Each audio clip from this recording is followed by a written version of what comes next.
Ya, selamat pagi dan semangat pagi semuanya. Ya, jadi hari ini kami dari tim Bank Sampah Grid Bandung bergabung bersama dengan teman-teman semua dari Sweet Media. Kami berharap pertemuan hari ini bisa memberikan informasi yang mungkin selama ini bahkan belum pernah didengar gitu. Tapi semoga hari ini informasi ini bisa sampai dan kita semua boleh menjadi warga masyarakat ya yang peduli terhadap sampah ya. Jadi kami dari Bank Sampah Grid Bandung ya. Dan Bank Sampah Grid Bandung adalah sebuah organisasi yang pure sosial ya. Jadi kita membantu masyarakat, bahkan kita bekerja sama dengan pemerintah untuk memastikan bahwa lingkungan di sekitar kita bisa menjadi lingkungan yang bersih dan sehat melalui pengelolaan sampah yang benar ya. Karena selama ini pengelolaan sampah dilakukan secara konvensional.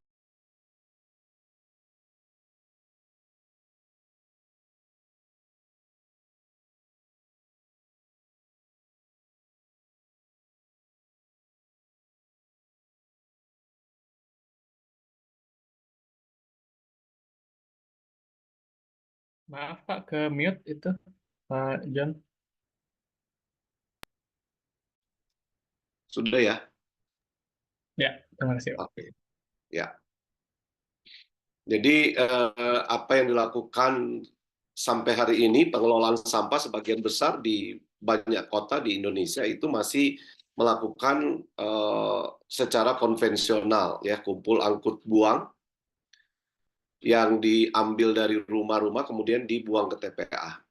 Nah, sebetulnya pola penanganan sampah seperti ini hanya memindahkan masalah dari rumah dipindahkan ke TPA. Memang di rumah menjadi bersih, tapi di TPA kita menyisakan banyak masalah ya. Beberapa bulan yang lalu atau di tahun yang lalu beberapa TPA terbakar karena tumpukan sampah yang semakin meninggi ya.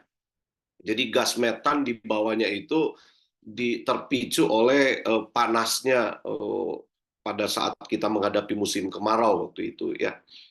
Dan belum lagi polusi-polusi lain, polusi tanah, masyarakat di sekitar TPA itu tidak akan mendapatkan tanah yang sehat lagi karena memang sudah tercemari ya dengan sampah, dengan limbah apa gas-gas dan racun-racun yang lain dari sampah tersebut. Maka ya memang ini menjadi harus menjadi pemikiran kita bersama dan upaya yang harus kita lakukan hari-hari ini. Nah, jadi hari ini kami akan menyampaikan informasi tentang bagaimana kita mengelola sampah yang benar. Boleh di next?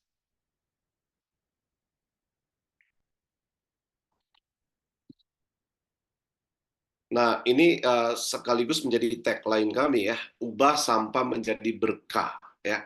Selama ini kebanyakan masyarakat melihat sampah itu sebagai sumber masalah, sebagai sumber yang mendatangkan musibah ya. Tapi hari ini justru kami ingin sampaikan bahwa sampah itu berkah dan kita bisa mengubah sampah itu menjadi banyak manfaat di dalam kehidupan kita, di lingkungan kita, bahkan di rumah kita masing-masing ya, atau di tempat di mana kita bekerja ya. Jadi kita harus melakukan ini karena kita bisa mengubah sampah untuk menjadi berkah ya. Ya, boleh di next. Nah, sebelumnya saya ingin bertanya kepada Bapak Ibu sekalian, teman-teman yang bergabung hari ini, apa sih yang biasa kita pikirkan ketika kita mendengar kata sampah? Apa yang biasa apa yang terlintas di pikiran kita? Oke, boleh di next. Biasanya ini yang terlintas di pikiran kita, bahwa sampah itu kotor, bau, jijik, harus dibuang. Boleh balik lagi dulu, di back dulu. Oke, jadi kebanyakan dari kita pasti akan berpikir bahwa sampah itu kotor, bau, jijik, harus dibuang karena menjadi sumber penyakit. Kalau kita melakukan dianggap sebagai pekerjaan yang hina, ya. Tapi hari ini kami mau sampaikan informasi yang berbeda justru. Saya bisa berani katakan, dan saya menjamin 1000% ini, bahwa sampah itu sebetulnya tidak kotor, tidak bau, tidak jijik, dan tidak harus dibuang. Ya, sampah menjadi kotor, bau, jijik, dan harus dibuang, itu sebetulnya cuma karena salah kelola. Ketika kita kelola dengan benar, maka sampah itu bisa mendatangkan banyak manfaat di dalam kehidupan kita. Ya, jadi sekali lagi, masalahnya di sini adalah karena salah kelola, maka kemudian sampah menjadi kotor, bau, jijik, harus dibuang, dan lain-lain. Dan saya akan membuktikan kepada kita semua yang bergabung hari ini bahwa apa yang saya sampaikan di awal ini adalah hal yang benar. Boleh di next.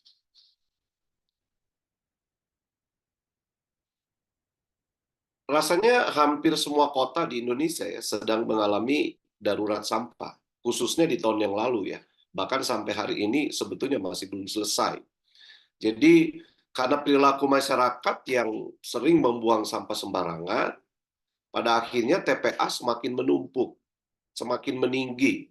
Khusus di Kabupaten Bandung saja, di berapa puluh hektar lahan yang dipakai untuk TPA itu, ketinggian dari tumpukan sampah itu sudah lebih dari 50 meter. Ya, sudah lebih dari 50 meter dengan luasan yang sangat-sangat luas sekali. Sehingga ketika terjadi kebakaran, dampaknya sangat-sangat luar biasa. Dan belum lagi karena perilaku masyarakat yang sering membuang sampah sembarangan, pada akhirnya laut kita semakin dipenuhi sampah. Ya, mungkin kita masih ingat itu tahun 2018 ya, ditemukan seekor ikan paus yang mati terdampar di pantai, dan kemudian setelah diteliti di bedah perutnya ternyata ditemukan 5,9 kg sampah ya. Padahal cuma 5,9 kg ya, ikan paus ternyata bisa mati karena makan sampah. Macam-macam, ada sandal lah di situ, ada, untung nggak ada kursi ya di situ ya. Tapi banyak sampah yang ada di perutnya sehingga menyebabkan ikan paus itu mati. Nah, bayangkan sebesar ikan paus dan rasanya sih ususnya mungkin lebih tebal ya. Itu bisa mati karena makan sampah. Bagaimana dengan ikan kembung, ikan ikan yang lain yang lebih kecil ketika mereka memakan sampah, bagaimana nasib mereka gitu. Nah, sekali lagi, ini semua karena perilaku masyarakat yang belum peduli terhadap sampah. Yang taunya bahwa sampah itu harus dibuang. Ya, dan sayangnya mereka membuangnya sembarangan. Dan sekali lagi, kalau ini terus kita lakukan, maka kita akan terus menghadapi masalah darurat sampah ini. Ya, maka yang harus kita lakukan hari ini adalah kita harus mengendalikan. Kita memang belum bisa menstop sampah yang timbul di sekitar kita. Kita belum bisa menghilangkan sampah. Saya secara pribadi yang menjadi penggiat bank sampah, saya masih membutuhkan kresek ya dan bahan-bahan yang lain yang akhirnya menjadi sampah ya. Jadi kita belum bisa menghentikan timbulan sampah. Yang bisa kita lakukan sekarang adalah bagaimana kita bisa mengendalikan sampah tersebut ya. Bagaimana kita bisa mengendalikan sampah. Karena ketika kita bisa mengendalikan sampah, maka ya sampah akan menjadi terkendali. Nah, selama kita gagal mengendalikan sampah, boleh di next. Jadi selama kita gagal mengendalikan sampah, ini yang terjadi. Lingkungan sungai dan laut yang harusnya menjadi sumber kehidupan dan pusat peradaban manusia ini menjadi rusak ya, menjadi tercemar ya. Kalau kita lihat tuh yang sampah di laut itu ya. Itu ada di Laut Atlantik ya, yang sampah mengambang di laut itu ya. Itu tahun 2019 ya. Tahun 2019 ditemukan di Laut Atlantik. Luasan sampah yang mengambang di laut, tahu berapa luas? 1,3 juta kilometer persegi. Luas wilayah Indonesia itu 1,6 juta kilometer persegi. Jadi artinya luasan sampah yang mengambang di laut itu hampir seluas wilayah Indonesia. Dan kita bisa membayangkan sampah itu akhirnya ya tidak hanya mencemari laut, tetapi juga bisa bisa mengganggu ekosistem yang ada di laut. Ya. Beberapa gambar lainnya kita temukan sungai yang harusnya terlihat air, tetapi sekarang sudah nggak terlihat airnya karena sudah dipenuhi oleh sampah. Next.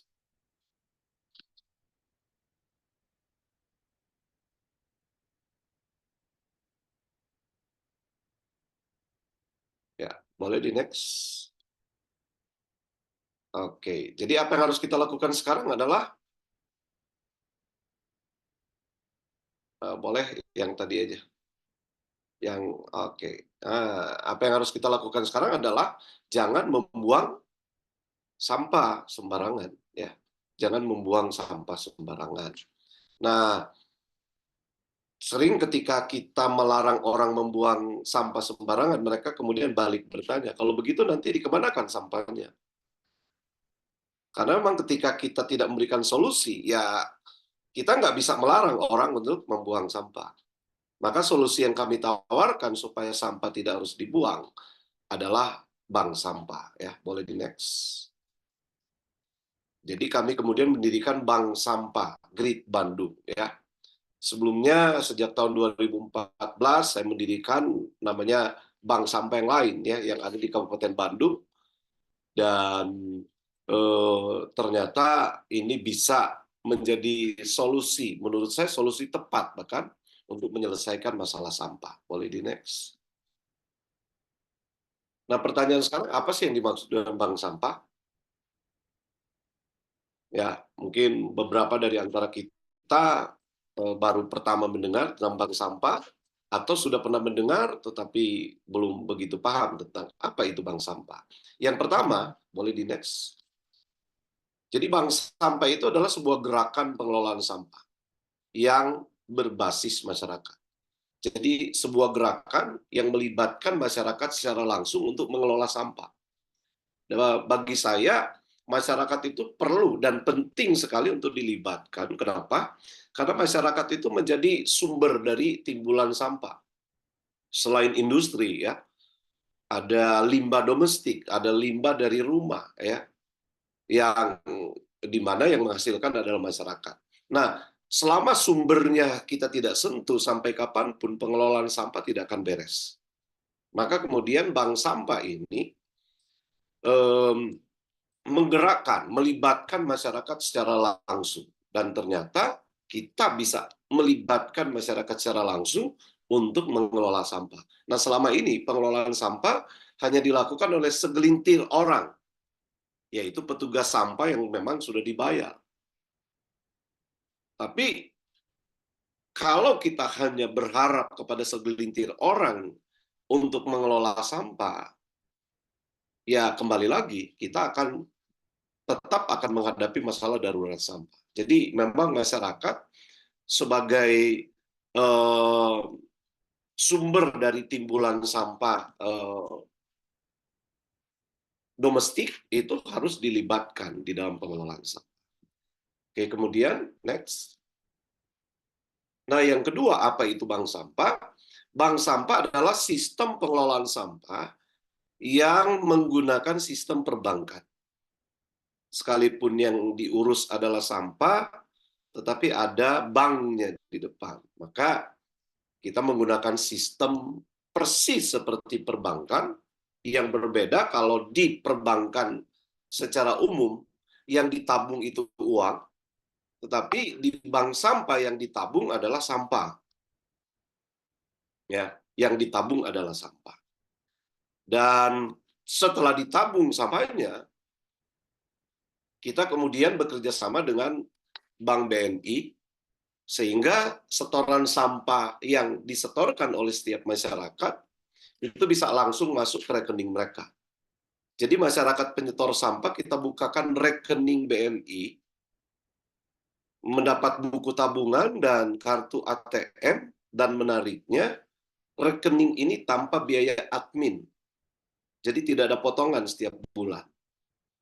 Dan yang kedua, bisa masuk ke tabungan ini sekalipun cuma Rp500, karena mungkin setoran sampah cuma 500, tetapi bisa masuk. Jadi sekali lagi tidak ada biaya admin, dan ini sudah kita jalankan dan semakin banyak nasabah yang bergabung dengan kami. Oke, next. Nah, yang ketiga, apa itu bank sampah? Bank sampah ini adalah sistem pengelolaan sampah yang menerapkan prinsip 3R, ya, sistem pengelolaan sampah yang menerapkan sistem prinsip 3R, ya. Dan ini yang membedakan antara bank sampah dengan pengepul sampah. Sama-sama sebetulnya, pengepul membeli sampah, bank sampah juga membeli sampah. Tetapi ini yang membedakan. Kita menerapkan prinsip 3R, di mana R yang pertama itu reduce. Kita memberikan edukasi kepada masyarakat sebisa mungkin mereka mengurangi timbulan sampah. Kita mengkampanyekan bagaimana menggunakan tumbler sehingga kita tidak harus membeli kemasan minuman, ya, apakah botol atau gelas plastik gitu. Kemudian kita mengedukasi ibu-ibu kalau ke pasar sebaiknya menggunakan tas dari rumah sehingga tidak harus menerima banyak kresek dari si pedagang, ya. Jadi kita mengkampanyekan ini bagaimana masyarakat mengurangi timbulan sampah. Sampah memang ada nilai ekonominya, tetapi bukan berarti kita harus sengaja untuk menimbulkan sampah, ya, untuk menghasilkan sampah. Kemudian yang kedua, R yang kedua itu reuse, ya. Bagaimana kita memberikan edukasi kepada masyarakat untuk sebisa mungkin memanfaatkan sampah yang masih bisa dimanfaatkan, ya.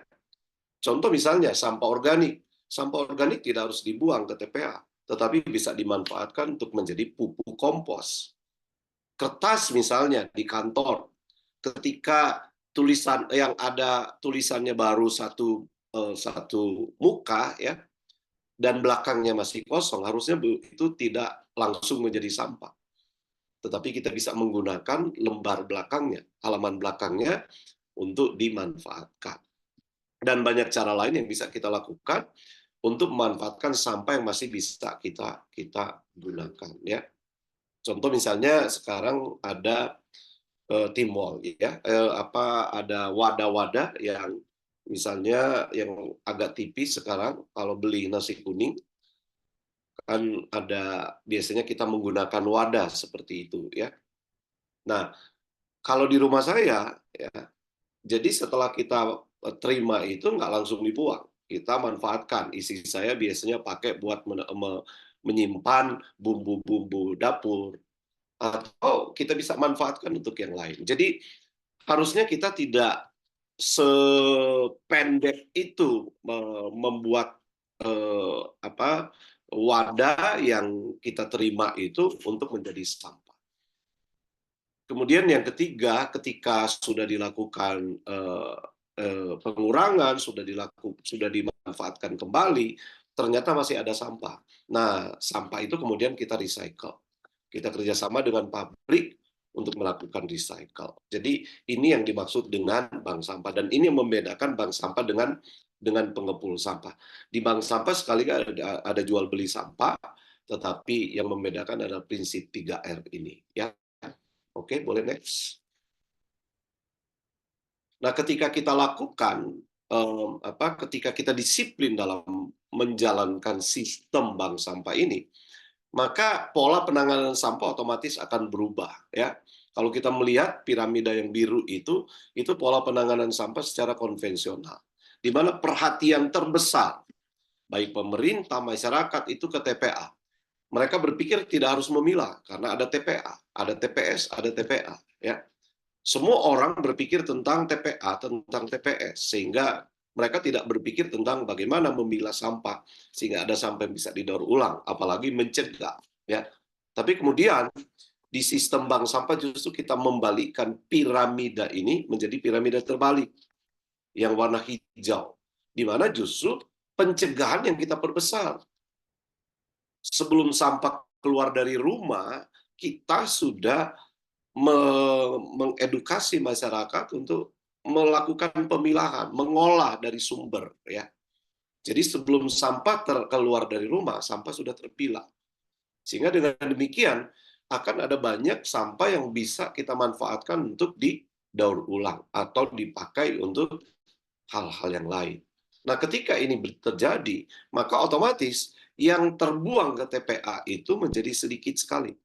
Kalau kita disiplin menjalankan, maka kita bisa mengurangi sampai 75% pembuangan sampah ke TPA.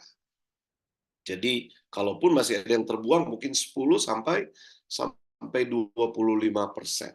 Jadi, kalau ini kita lakukan, ini bisa membantu kita. Di lingkungan kantor, termasuk seperti itu. Ketika kita bisa memanfaatkan sampah, melakukan pola penanganan sampah yang benar, maka saya yakin yang biasanya mungkin di kantor kita seminggu sekali sampah sudah menumpuk, saya jamin itu akan berkurang sampai 75%. Asal kita disiplin dalam melakukannya. Oke, next. Nah, ini secara garis besar sistem manajemen dari bank sampah. Ya, sekalipun sekali lagi ngurusin sampah, tapi kita punya sistem manajemennya. Dan sistem manajemen ini kuncinya ada di pemilahan sampah, ya. Jadi sampah itu wajib dipilah di setiap rumah tangga, ya. Sampah itu wajib dipilah di setiap rumah tangga. Nah, kadangkala ketika kita berpikir tentang memilah sampah di rumah, waduh, kebanyakan orang berpikir, wah repot banget.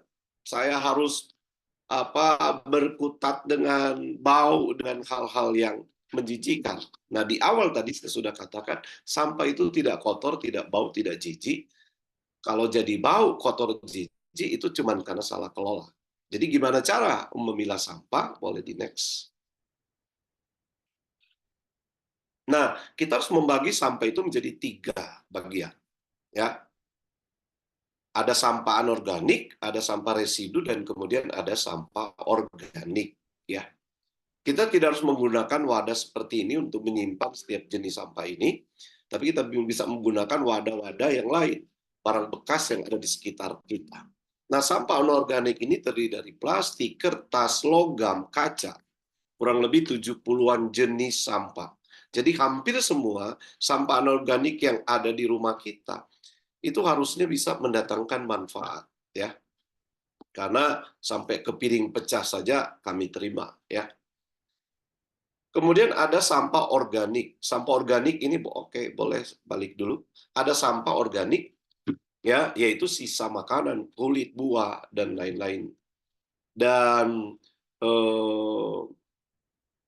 yang ketiga, sampah residu. Ya, sampah residu ini adalah sampah yang sudah bercampur antara sampah anorganik dengan organik. Ya, contoh misalnya ketika kita beli soto ayam misalnya, ya, atau beli rendang Padang misalnya, ya, beli rendang Padang dibungkus plastik kemudian bawa pulang ke rumah, maka ketika rendangnya kita keluarkan, plastik itu menjadi kotor karena ada tempelan bumbu rendang tersebut. Nah, plastik itu harusnya anorganik, tapi karena dia kotor maka kita tidak masukkan ke wadah yang berwarna biru, tetapi kita masukkan ke residu, ya, kita masukkan ke residu. Mungkin contoh sederhana saya bisa tunjukkan, boleh di next. Nah, ini kebetulan yang saya lakukan di rumah saya, ya. Saya memanfaatkan kardus-kardus bekas untuk menyimpan sampah anorganik, ya.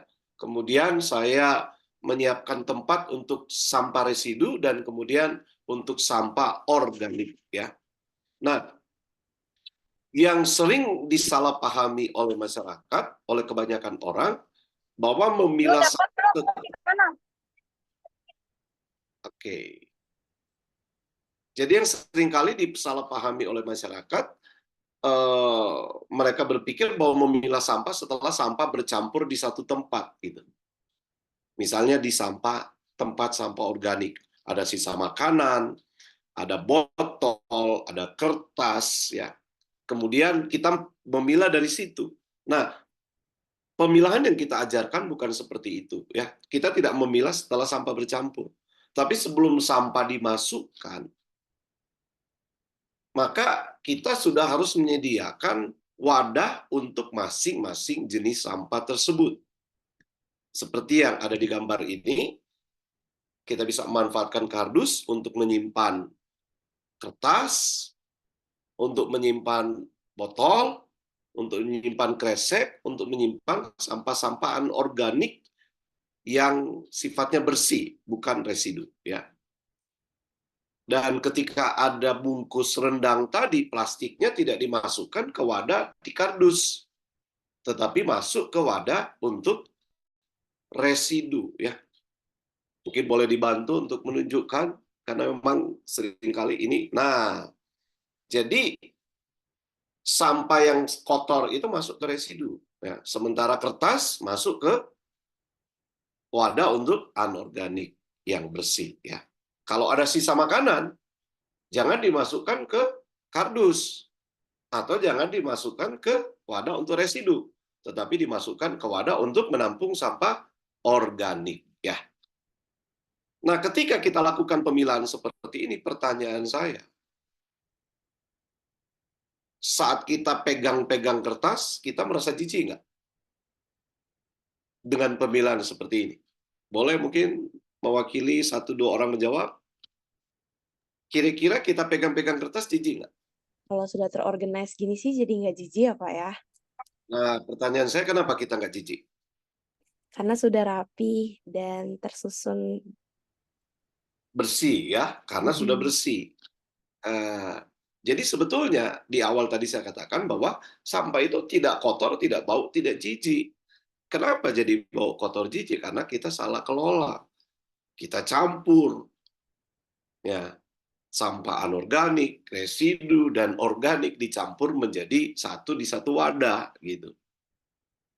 Jadi untuk di kantor khususnya sebaiknya menyiapkan 3 tempat sampah, bahkan mungkin kalau mau ideal harusnya 4, ya.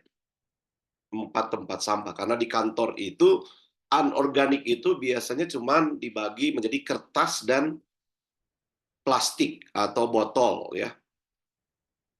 Jadi ada wadah untuk kertas, menampung kertas, ada wadah untuk menampung botol plastik atau gelas, kemudian ada wadah untuk menampung organik, dan kemudian ada wadah untuk menampung residu, ya. Jadi bisa menjadi 4. Tapi kalaupun kita cuman untuk anorganik tidak membagi kertas dengan plastik, berarti kita cukup 1 saja. Jadi 3 tempat pemilahan sampah di kantor itu sudah bisa. Nah, di kantor kita bisa sebetulnya memanfaatkan beberapa cara untuk menampung sampah organik, ya. Nanti mungkin sebentar akan disampaikan, ya, oleh Bapak Leo nanti, ya.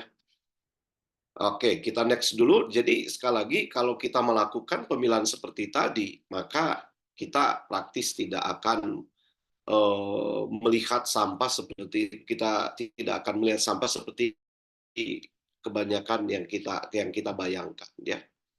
Nah, oke, jadi ini ada ini di rumah Pak Leo, malah ya, dia jadi menyusun ini untuk menampung sampah, ya. Nah, sekali lagi saya katakan tadi, sampah organik itu tidak harus dibuang. Boleh mungkin kembali ke slide nomor 15 dulu. Boleh kembali ke slide nomor 15 dulu. Oke, ya. Jadi kalau kita melihat diagram ini, maka yang terbuang ke TPS itu cuma cuman residu saja. Karena residu ini masih menjadi tanggung jawab pemerintah, ya. Sedangkan organik harusnya tidak perlu dibuang, ya, tidak perlu dibuang, karena kita bisa manfaatkan untuk beberapa hal. Yang paling sederhana adalah memanfaatkan sampah organik untuk menjadi pupuk kompos. Ada cara lain memanfaatkan untuk budidaya maggot, ya. Nah, untuk menjadi pupuk kompos, ada beberapa cara yang kita bisa lakukan. Di lingkungan kantor, kita bisa gali lubang biopori, ya.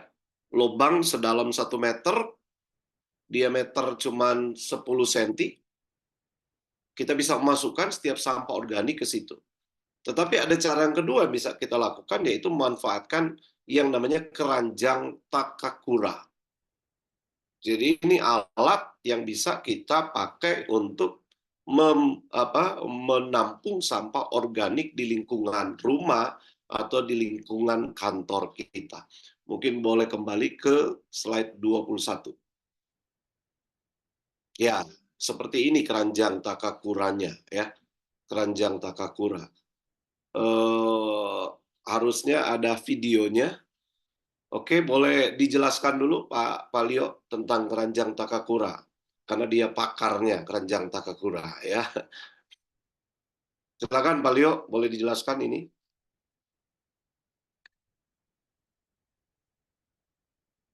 Ya, halo. Suara saya jelas? Ya, boleh, jelas-jelas. Oke.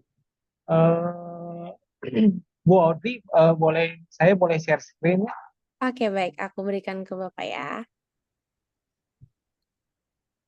Ya, jadi sebetulnya itu ada video, tapi mungkin karena Bu Audrey yang buka PowerPoint, jadi nggak bisa dibuka ya. Jadi saya akan bantu buka satu buah video ya.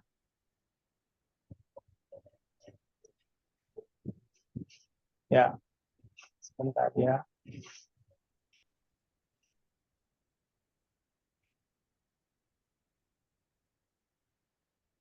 Ya, nah ini ya. Nah, Bapak Ibu Saudara sekalian, ini adalah Bentar, belum muncul ya. keranjang pengolahan sampah. Oh, udah. Belum Ya, Ayo, ini pengolahan. Hah? belum Ya, ya. muncul. Ya. Coba belum muncul. Ini sudah. Ya, oke. Ini udah. Nah, ini ya, sudah ya, ya, oke. Nah, ini adalah pengolahan sampah khusus sampah organik, Bapak Ibu Saudara sekalian ya. Kenapa khusus sampah organik? Karena memang dia bakteri. Jadi dia bakteri, dia perlu udara gitu ya, bakteri aerob untuk mengolah sampah organik di rumah tangga. Nah, sedangkan sampah kita itu adalah 60% itu adalah sampah organik kan.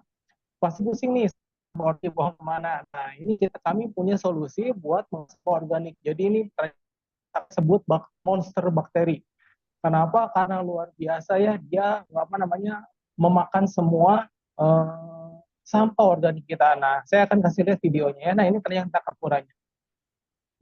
Tuh ya, keranjang Takakuranya dia ada penutup kain hitam. Nah, ini di rumah saya Bapak Ibu. Jadi saya nggak ngebohong ya. Nah, gitu ya. Kemudian bagus nggak ya videonya di sana? Agak patah-patah tapi masih terlihat kok, Pak. Patah-patah ya. Nah, itu tuh. Nah, di situ pakainya seperti itu. Nah, itu ada media. Nah, medianya itu media bakteri. Nah, kemudian sampah organiknya saya masukkan. Tuh, sampah organik, semua jenis sampah organik, tulang, sayur, buah, daging, semua masuk ke situ, kemudian diaduk. Jadi setiap hari sampahnya itu dimasukkan ke situ dan setiap hari diaduk. Ini benar-benar luar biasa Bapak Ibu. Kalau misalkan saya cerita pasti nggak percaya ya. Jadi harus praktek sendiri. Ini selama 4 bulan sampahnya nggak penuh-penuh, keranjangnya nggak penuh-penuh. Jadi dia setiap hari turun lagi, turun lagi, turun lagi. Nggak penuh-penuh. Ini luar biasa sakti. Tuh ya, saya aduk. Nanti lama-kelamaan dia turun. Nah, ini diklaim 4 bulan nggak penuh-penuh. Dan saya sudah, kebetulan saya punya keranjangnya 2. Jadi ini udah lama nggak penuh nih. Udah ada 4-6 bulan nggak penuh. Nah, kalau penuh gimana? Kalau penuh nanti diambil, dia jadi kompos. Dia jadi pupuk. Jadi bisa disimpan, dia jadi pupuk. gitu ya, Bapak sekalian. Eh, Sepertinya ini harus dicoba ya. Kalau misalkan nggak dicoba, nggak percaya tuh. Itu ada tulang leher. Saya kasih lihat tadi barusan itu leher ayam ya. Ayam kampungan keras kadang-kadang. Nah, ini dimakan, dihajar. Dan ini tidak berbau. Jadi makanya sama saya disimpan di dalam dapur tuh. Tidak berbau, anti tikus, anti semut. Luar biasa. Musuh utamanya cuma apa? Musuh utamanya itu cuma lalat. Kenapa lalat? Karena yang lalat itu sebetulnya nggak jadi masalah, tapi jadi bilatung. Nah, kadang-kadang ibu-ibu tuh suka jijik, geli ya gitu ya, getek kalau ada bilatung. Padahal nggak masalah kalau ada bilatung, minta bapak-bapaknya aduk lagi aja setiap hari.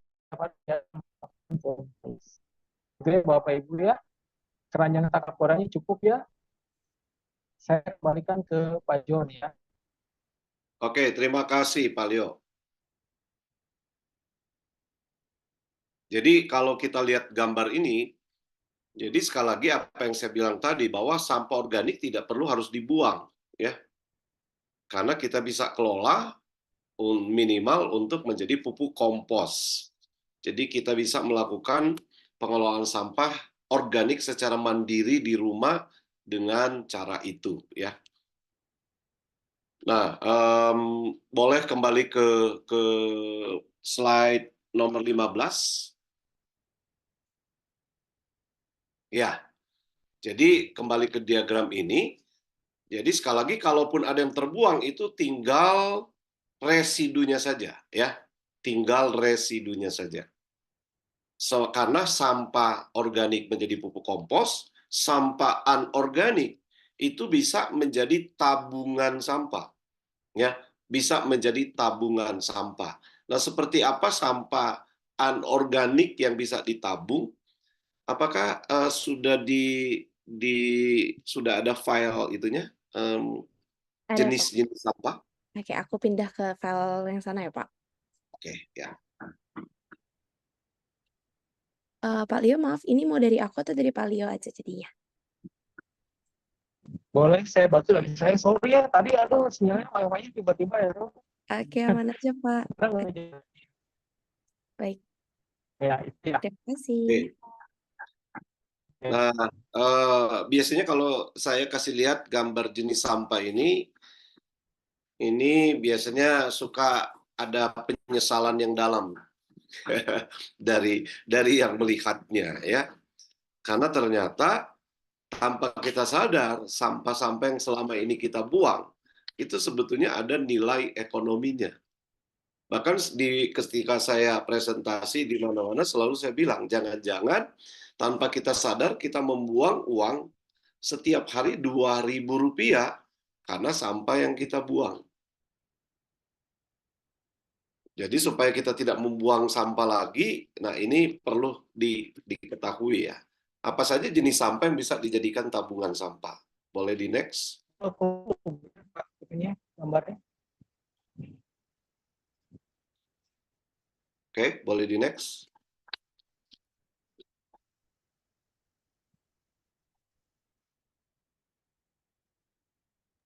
Pak Leo, apakah ada kendala? Kalau misalnya ada kendala, mau dibalikin ke aku lagi aja. Ya, kayaknya wifi saya baik Pak. Baik. Oke, Itu aja gua. Sorry. Oke, Pak. Oke, baik. Ya, oke. Nah, kalau yang ini sudah biasa mungkin ya, kita tahu jenis sampah yang oke. Sebentar ya.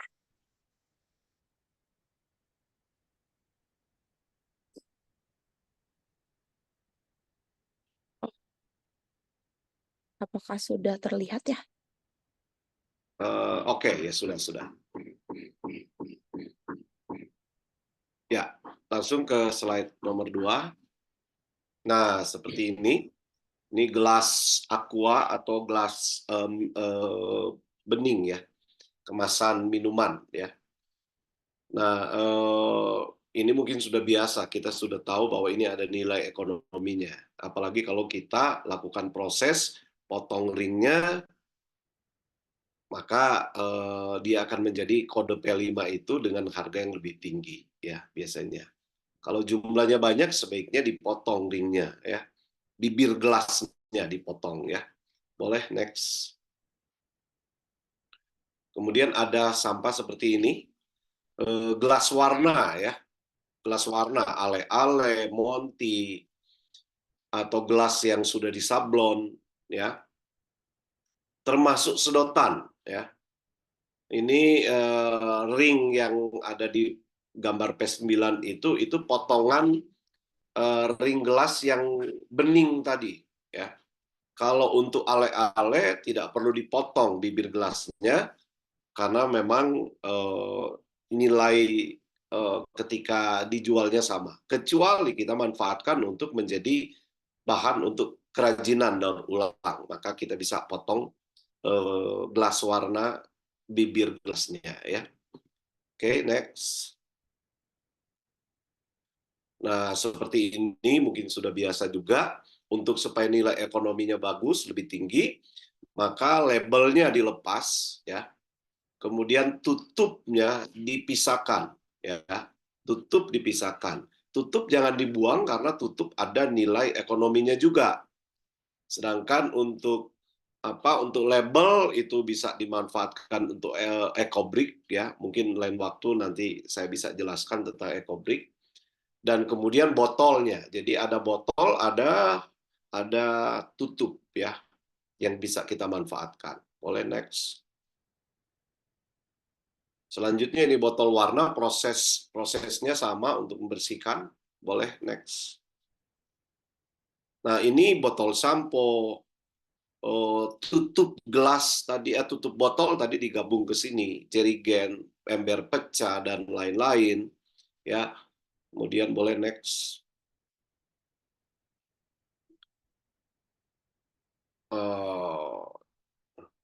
Ya, jadi boleh next aja.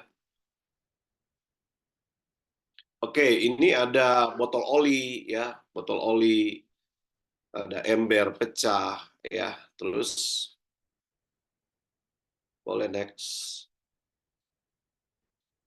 Nah, ini ada macam-macam, ada timbol, ada apa lagi yang ML ya, multi layer. Sementara di Bank Sampah Grid Bandung multi layernya kita nggak terima ya. Tapi kecuali ada yang kode 3037 itu yang tadi saya bilang kalau kita beli nasi kuning, beli seblak mungkin ya kalau orang Bandung ya. Oke, boleh next. Nah, ini kresek, kemudian plastik sablon ya. Jadi plastik yang sudah disablon. Kemudian ada pouch minyak goreng ya. Itu semua bisa ditabung ya. Kalau ada bungkus tisu misalnya, boleh balik yang tadi, bungkus tisu, biasanya setelah tisu kita keluarkan, kita buang plastiknya, harusnya jangan ya. Termasuk bungkus roti, ya, itu jangan dibuang ya. Bungkus permen termasuk di dalamnya, ya. Oke, boleh next. Nah ini jam dinding, helm, printer, termasuk Yakult ya.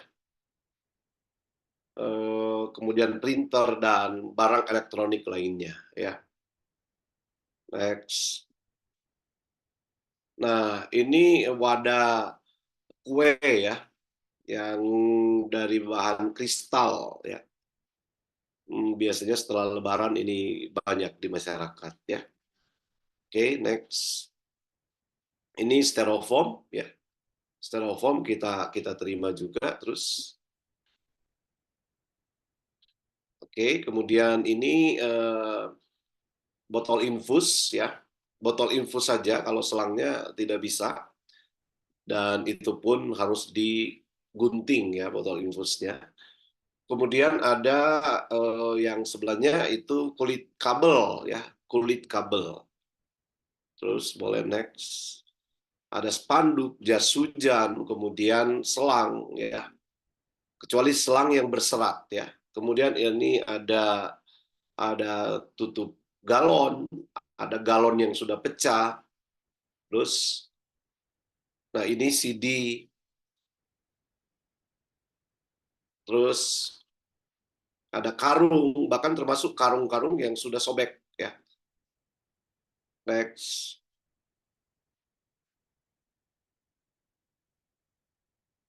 Ya, oke. Ini plastik ya, ada plastik PP, ada plastik PE. Boleh kembali ke yang tadi ya. Nah, kembali ke yang tadi dulu. Nah, oke. Ada plastik PP. Oke. Ada plastik PP, ada plastik PE ya. Kalau yang bekas rendang tadi, kalau kita mau lebih peduli lagi terhadap sampah, harusnya kita bisa cuci, tidak perlu pakai sabun. Biasanya kalau saya dibalikkan ya, sehingga yang keluarnya yang dalam, kemudian saya kocorkan air keran, kemudian saya balik-balik, dan setelah itu saya jemur, setelah kering, itu bisa dijadikan tabungan sampah ya. Kemudian yang P10 itu kadang kalau kita beli baju baru dibungkus plastik seperti itu atau barang-barang lainnya ya. Oke, boleh next. Nah, ini kardus ya. Ada kardus. Kemudian ada next, boleh. Ada buku tulis ya. Buku tulis itu kita bisa pilah lagi. Karena di buku tulis itu biasanya ada tiga jenis yang kita bisa manfaatkan ya. Yang pertama isinya ya, kertas dalamnya, kemudian sampulnya ya, cover dari buku itu. Kemudian kalau dibungkus seperti ini ada batiknya, mungkin bungkus itu juga itu bisa kita manfaatkan. Termasuk kalau dibungkus plastik. Ini kan saya lihat ada plastik ya. Jadi ada 4 ya, plastiknya, kemudian yang kertas bermotif itu, kemudian ada cover dari buku, dan kemudian ada isi dari buku ya. Jadi kita bisa memanfaatkan beberapa jenis dari buku itu. Jadi kalau dicampur kita beli dengan harga yang lebih murah ya. Misalnya kalau bercampur tidak dilepas bukunya, kondisinya seperti K7, itu berarti cuma sekitar Rp500. Tapi ketika dipisah, maka K1 bisa menjadi 1.800, atau kalau lagi bagus bisa 2.000, kemudian K5 itu Rp500. Itu contoh ya. Boleh next. Nah, ini Tetra Pak ya. Caranya kita harus lepas lem, kemudian kita press untuk memastikan susu keluar, susu semuanya keluar, sehingga sekalipun kita simpan cukup lama di rumah, itu tidak menimbulkan bau. Ya. Terus next. Ini ada koran, ada kertas buram, ada kertas semen. Ya. Ini jenis-jenis kertas. Ya. Kemudian selanjutnya ada undangan, majalah, ada kalender, ya masih merokok, bungkus rokok, kemudian dus susu, dus pasta gigi, dus obat, dan semua jenis yang sama lainnya. Oke, next. Nah, ini kemudian tray telur ya. Asal tidak basah dan tidak sobek ya. Boleh next. Nah, ini jenis logam ya. Seng, kaleng-kaleng yang terbuat dari bahan seng ya, itu semua bisa dimanfaatkan, kaleng sarden, kaleng biskuit, termasuk tutupnya ya dari kaleng-kaleng tersebut. Kemudian besi, kemudian next, sepeda rusak, spare part, motor, mobil ya, next. Kemudian aluminium, kaleng aluminium, siku, plat nomor, dan lain-lain. Next. Nah, seperti ini, panci aluminium, dan lain-lain. Next. Ini kuningan, ya, keran bekas, dan lain-lain. Nah, ini yang ada tulisan tes 1 itu isi kabel, tembaga, ya. Tembaga. Oke, next. Nah, kemudian kita masuk ke jenis kaca, ya. Botol-botolan, ya. Kalau botol yang sebelah kanan itu dibeli satuan, sementara yang sebelah kiri itu di kilo ya. Terus, nah ini semua di kilo ya, termasuk piring pecah, gelas pecah, kaca jendela pecah ya. Kecuali piring melamin ya, itu tidak, dan piring keramik tidak. Yang terbuat dari kaca itu bisa. Kemudian aki motor, aki mobil ya. Terus next. Nah, termasuk minyak jelantah ya, minyak jelantah. Kalau kita punya minyak jelantah, maka berarti kita beli minyak baru itu bisa dapat diskon 5.000 ya. Sehingga kalaupun 1 liter kita beli minyak, kita cuma keluarkan uang tunai 10.000 saja. Sementara 5.000-nya itu dari minyak jelantah yang kita punya ya. Nah, ini jenis-jenis sampah yang bisa disetorkan ke bank sampah ya, bisa disetorkan ke bank sampah ya. Kalau di Bandung kita ada di Jalan Gang Bahim, setiap hari Jumat kita penimbangan, bisa disetorkan di sana ya. Atau bisa menghubungi Saudara Leo untuk mendapatkan penjelasan lebih jelas ya. Boleh kembali ke slide tadi? Slide utamanya. Oh ya, sebentar Pak. Oke, sudah terlihat ya. Ya, jadi kembali ke diagram sistem manajemen bank sampah ini. Jadi sekali lagi saya ingin mempertegas bahwa yang terbuang itu hanya yang terbuang ke TPS atau ke TPA itu hanya residunya saja. Organik tidak perlu dibuang, dan juga anorganik. Anorganik itu yang kemudian jenis-jenis yang tadi itu yang kemudian bisa ditabungkan ke bank sampah ya. Kalau di kota Bapak Ibu yang mungkin bergabung hari ini belum punya bank sampah, berarti kita jual ke pengepul sampah ya. Yang pasti sampah-sampah tersebut tidak perlu harus dibuang lagi. Nah, untuk diketahui bahwa setelah masuk ke bank sampah, kita sudah kerjasama dengan beberapa pihak, bisa ke supplier pabrik atau pabrik kita kerjasama untuk membeli sampah yang sudah kita tampung ya, sampah yang sudah kita tampung.